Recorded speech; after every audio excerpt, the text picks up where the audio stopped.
Hello, this is DJ, and welcome back to our fun adventure. And today we are going to be talking about moving the camera to my face. No, we're going to be talking about stuff.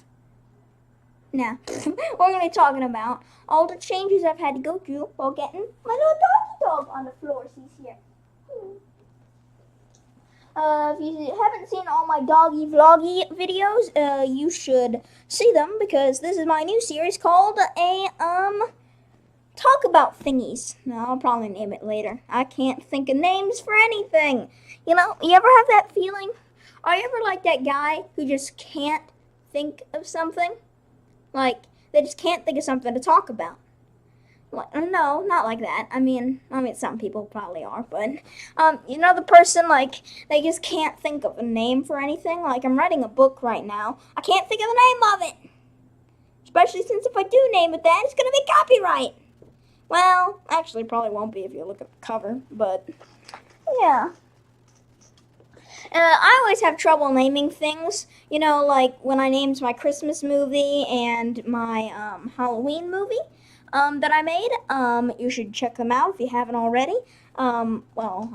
Christmas movie's more realistic. I mean, it's winter still. Though, where I am, doesn't feel like it at all. Feels like it's spring already. We still got January and February to go before it actually is spring. I bet you it's gonna feel like... This December has felt like fall, and pretty much everything else has not...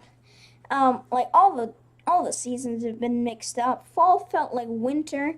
Winter felt like fall, and then fall/spring, and the spring is probably gonna feel like cool or something. And the spring, spring's probably gonna be hot, and then the summer's gonna be kind of fall-like.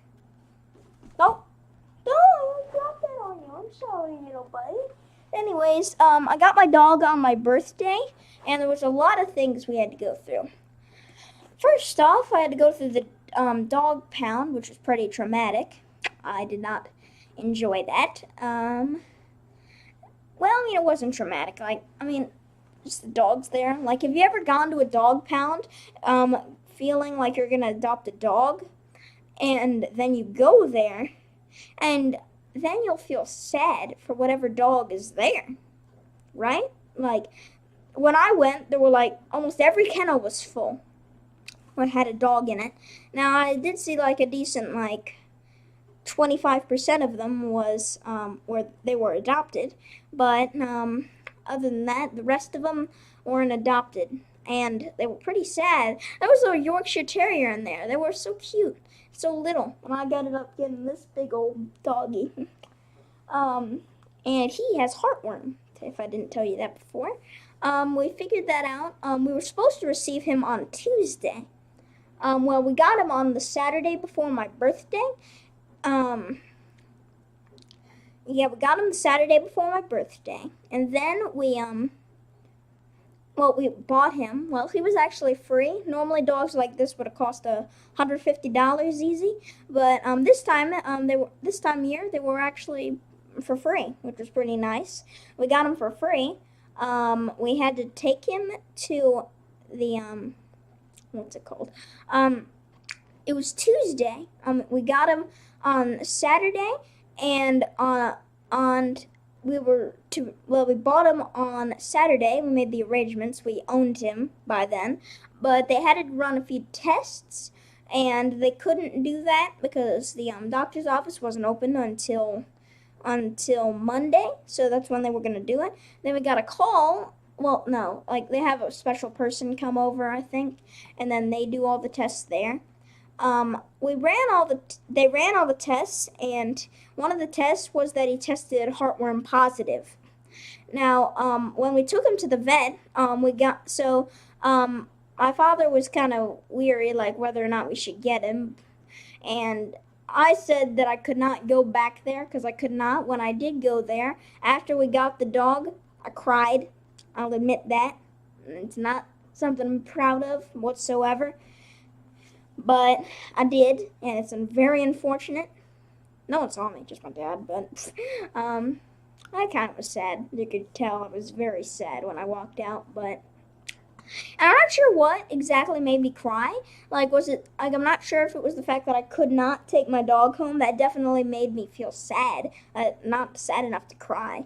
But I think it's mainly, what I think it was is that, all the dogs there, I felt sorry for them because some of them, yeah, they're gonna be put to sleep. It's unfortunate. They're gonna be put to sleep. Like, there's no way they're not going to. You know, something interesting about that animal shelter is that the workers there were prisoners. They wore prisoner outfits.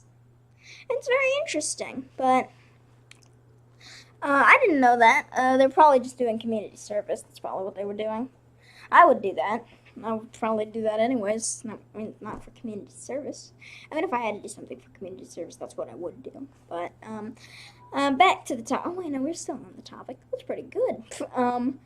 We on Tuesday, I was telling my friends all about how I was gonna get a dog. I told my teacher; she was really excited. Now she knows about my other dog, Chewy, who lives at my grandparents' house. I think. Yeah, I think she knows. I don't know. Miss Gresham definitely knows.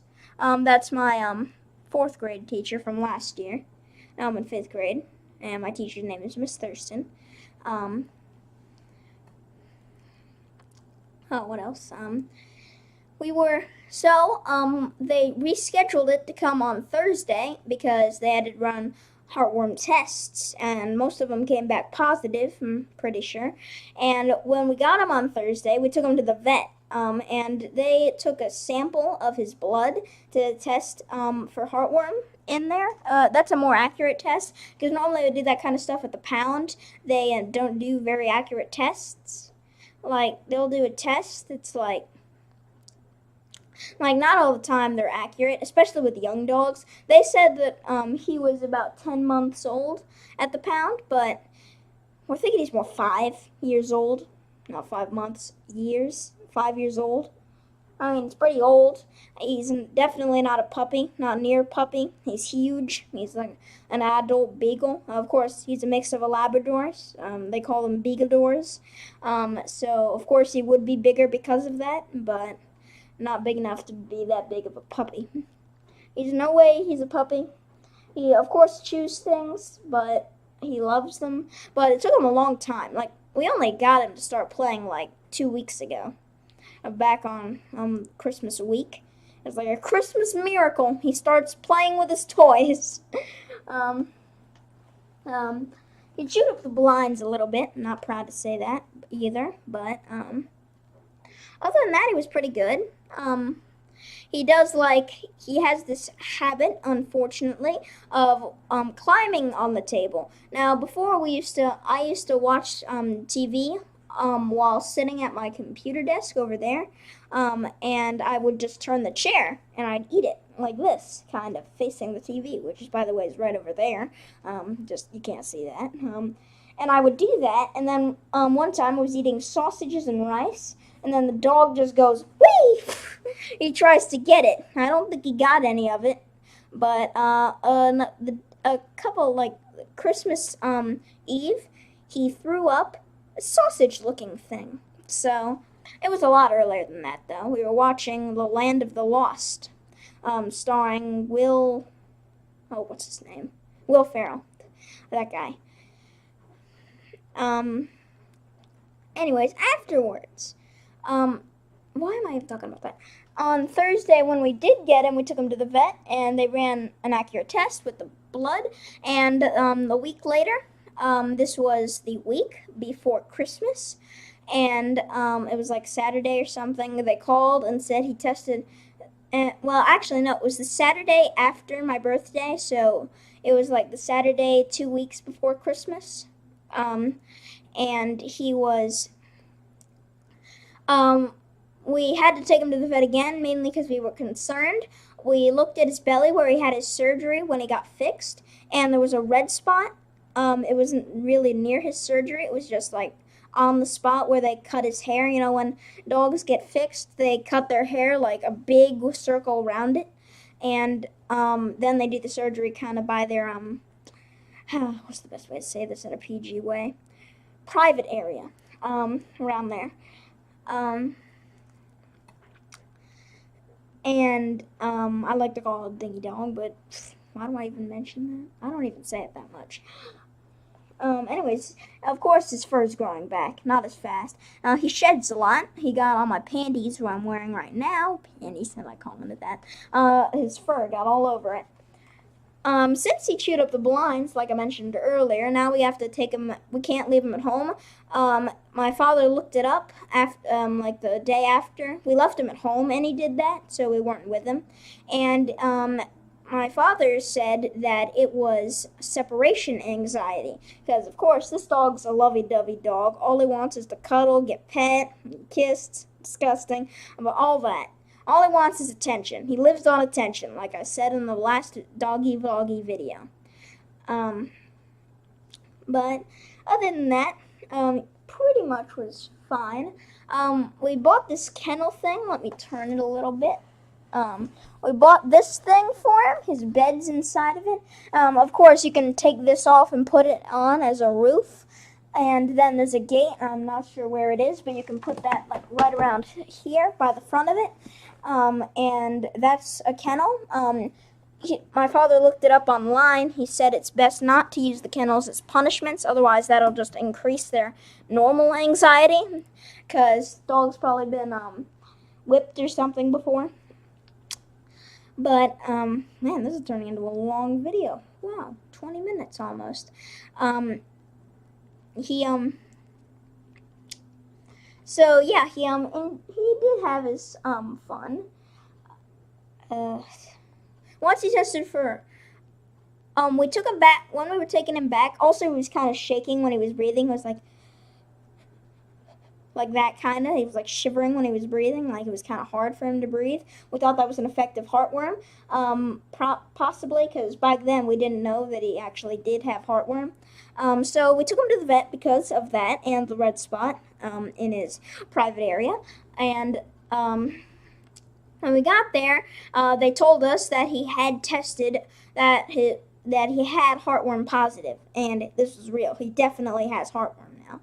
And he also was starting to get an infection, and we caught it early, and we could treat it, so that's good.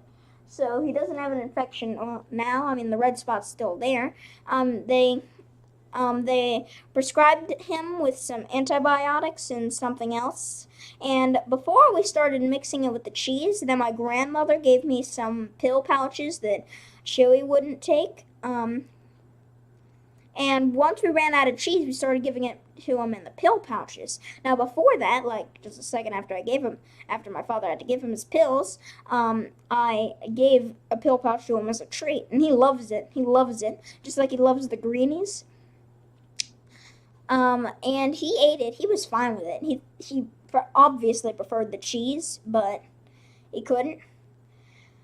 So recently, a couple days after Christmas, when he was sitting on the couch with my father while I was upstairs taking a shower, he tried to bite my dad, and that was not fun at all. And it wasn't like a snap at you like some dogs do for protection, like that's like a warning where you snap at you. It was full on. He was trying to murder him. So we can't let him on the couch anymore. It says that they're being defensive of their personal property. And that's why he can't sleep with me in the bed anymore. He can't even go upstairs because, I mean, we know that as soon as we bring him up, he's just going to go jump into my bed. He thinks it's his. Now, of course, my father had told him to get down, and then he got mad. So, I honestly don't think that he would actually snap at me unless I told him to get down. But, I mean, he probably would have eventually, like if we let him for a long, long time. But other than that, it's pretty much good. So, he's been pretty much fine. He has been a pretty big addition. Because before, this house was a mess before. And now we had to clean it up for the dog. We could not put up a Christmas tree in the corner where my desk is because dogs, it's hard. It's just like they're gonna get nervous if we're moving around stuff, you know that. And he could bite off one of those ornaments easy as this. I can't even snap my fingers, but close enough. I'll just say the audio was messed up there. All right, editor, you hear me? You hear me? Editor, you hear me? All right, good. You can't hear them because they do hand signals like this. Things like that. But other than that, you give me the weird look. Hey, Barky boy. So the dog has to ride with me to school every day. I keep referring to him as the dog. His name is Barky. Because I don't want him to go like, woo! He does bark a lot around other dogs. We have to take him for walks in the park. He did actually get out one time. My parents were going to do something. And then Barky ran out as soon as my father opened the door. He just dashed out. He flew down the stairs like he was not even touching them. I don't know how he does that without falling and breaking his face or something. But he did it, and he flew all the way around the house. And he was hiding in some neighbor's back porch. And Father found him. I walked this way around the house, and I saw him. My father scared him, and he was running right towards me. I said, "Come on, Barky, come here!" And he did not come. He ran towards me, and then he like turned off, and I kind of blocked him. And I said, "Barky, get over here!" And then he didn't. He ran past me. My mom had started walking her way around, and then he just shot around the corner, and my mom called him. She had a greenie in her hand, and that stopped him. You're a bad doggy. You can't run all the way around the house like that, okay? Especially with no leash. Okay, beagles have this tendency to love to explore. They want to explore everything, like, that's why they're so desperate to get in the bathroom. He's so desperate. Anyways, that's the end of this episode here. I hope you did indeed enjoy. If you have any questions about what I've told you, please tell me in the comment section down below. But for now, let's get this episode here. I hope you did indeed enjoy. See you guys in the next episode of Randomness. I don't know what it's called. You'll find out because that'll be the title. Good. Bye.